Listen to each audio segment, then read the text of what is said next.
Happy Monday, everybody. This is Eric in the Card Closet. Thanks so much for joining me for another episode 508. This episode is going to be a video response for my friend Rob, and his channel is called Cash Cards. Go check him out if you haven't already. He is celebrating 1,000 subscribers. Wow, that is impressive. That's a number he's gotten to fairly quickly, and it's a big milestone.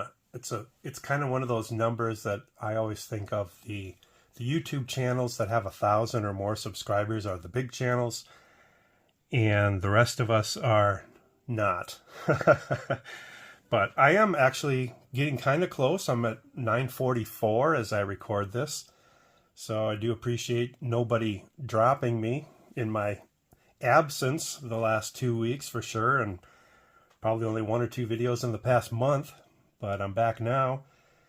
And so if you're watching this, maybe Rob sent you over from his contest, please give me a sub. I'm going to have a big contest at 1,000, so I'm looking forward to getting there.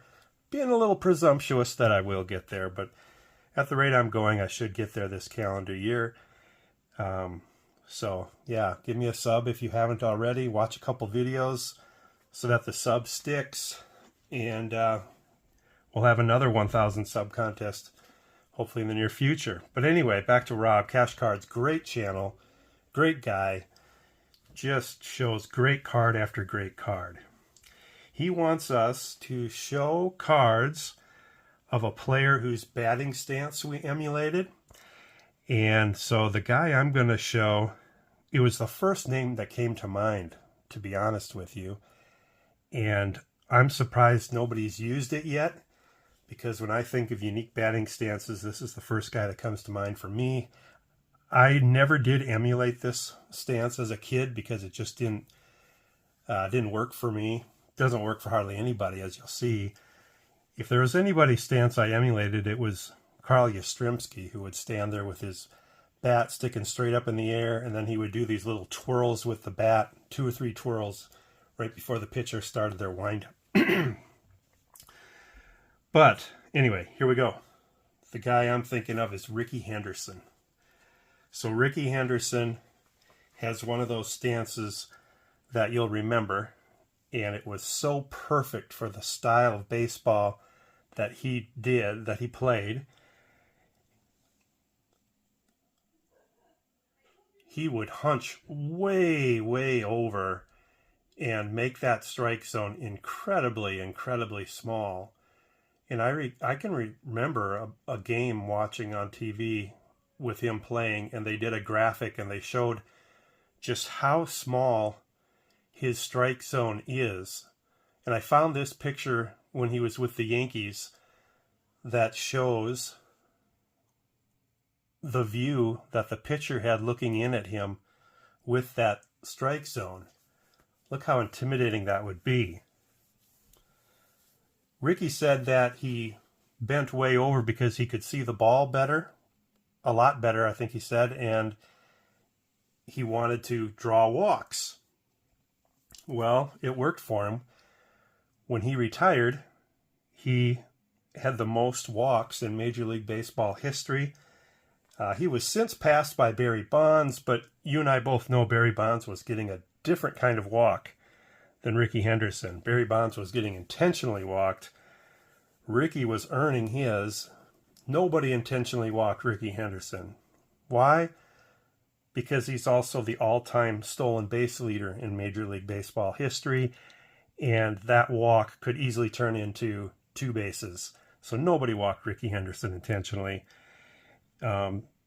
And those monstrous number of walks and monstrous number of stolen bases led him to being the #1 run scorer in Major League Baseball history with 2,295. So here is Rickey's rookie card. Thinking about bringing this along to National and getting it graded, possibly. But even way back as a rookie, you can see he had that stance. Now, if you compare it to this one 10 years later, You know, it is a little bit more drastic, or maybe the camera just snapped at a different point of the stance.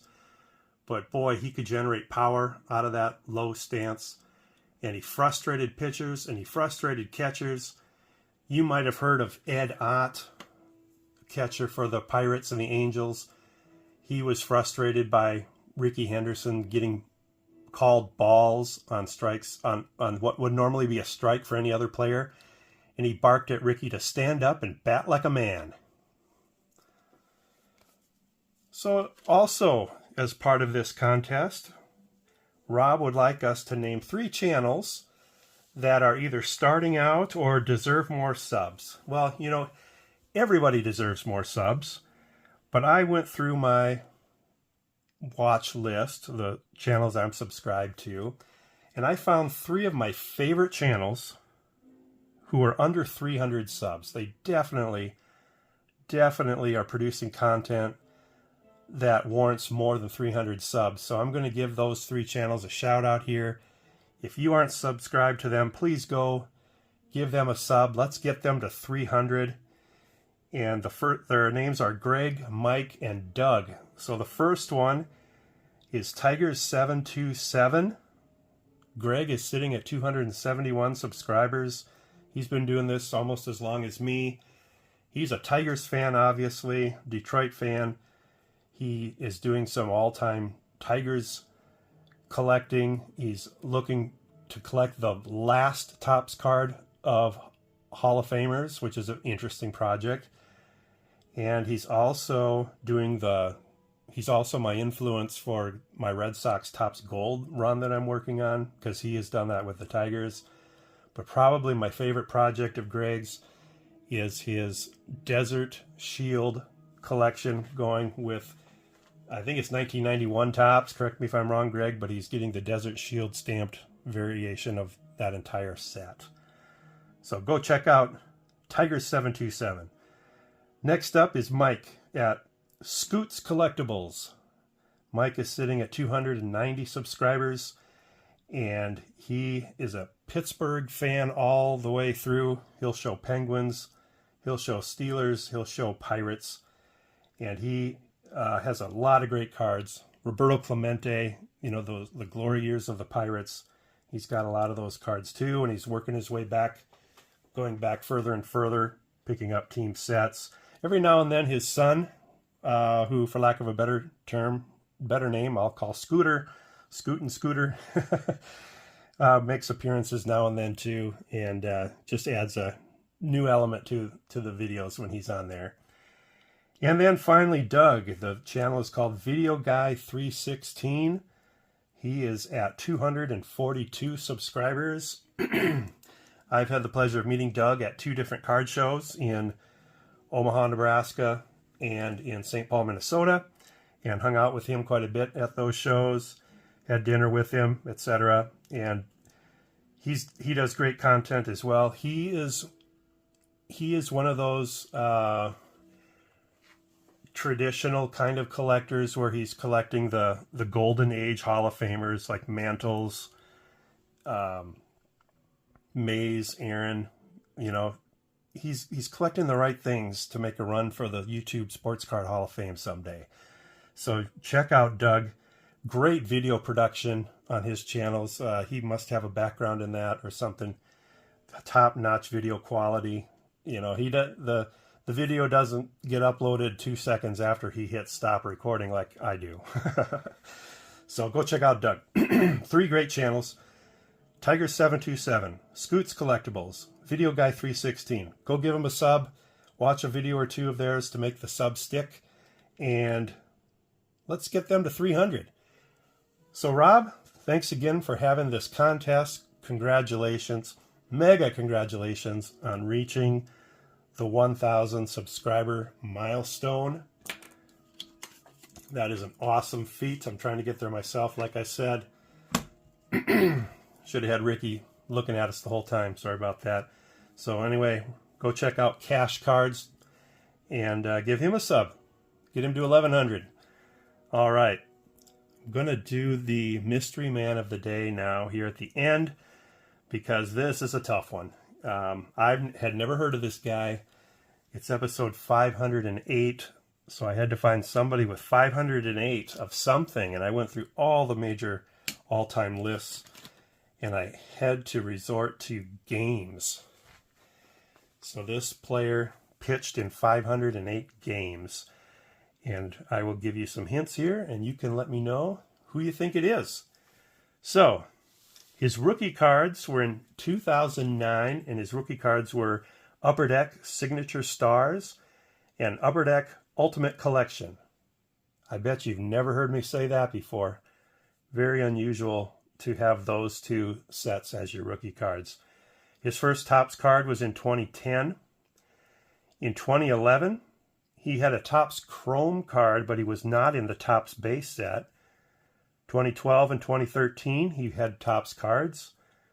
2014, he was not in the Topps base set, but he was in Topps Update. 2015, he had a Topps and a Topps Update. 2016 and 2017, even though he was playing, he had no cards at all by any company. In 2018, he had a Topps Now, and that was it. 2019, he was back in the Topps set again after an absence. In 2020, not in the Topps base, but he was in Topps Heritage and Topps Total. And in 2021, not in the Topps base set again, he was in Topps Heritage though. So very unusual. I can't even tell you what his Topps run was because he never had a run. On again, off again. He had a 16-year career, spanned from 2008 to 2023.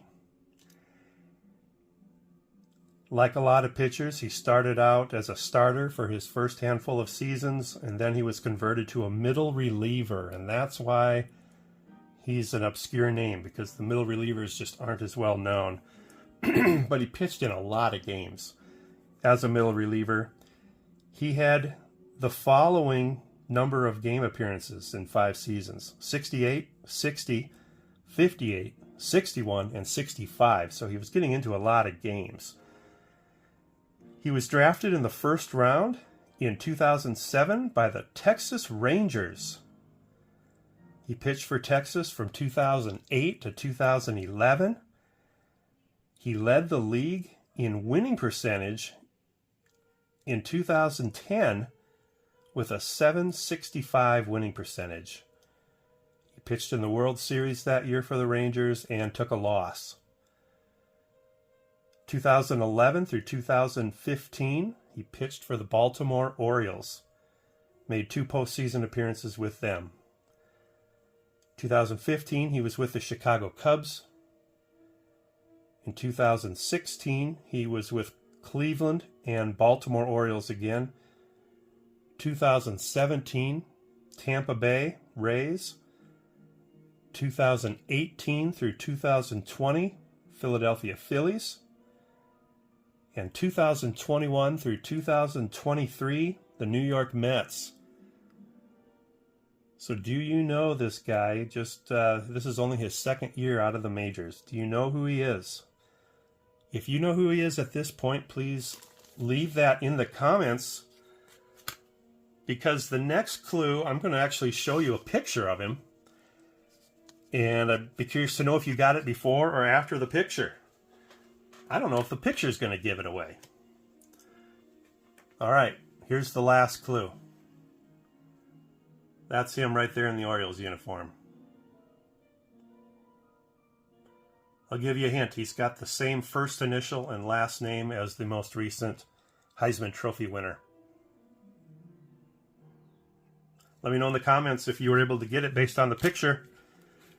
The answer is Tommy Hunter.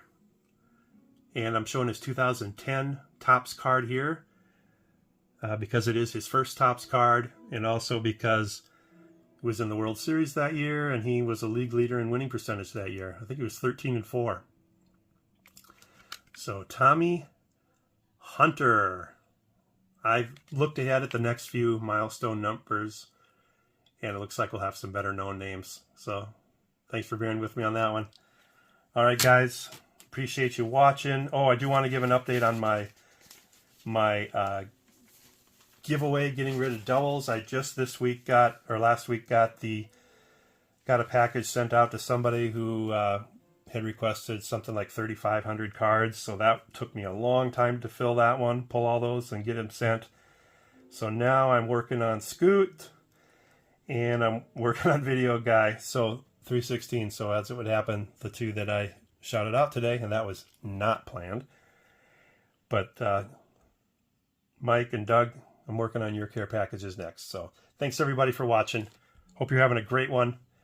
Thanks again to Cash Cards for the contest. Take care.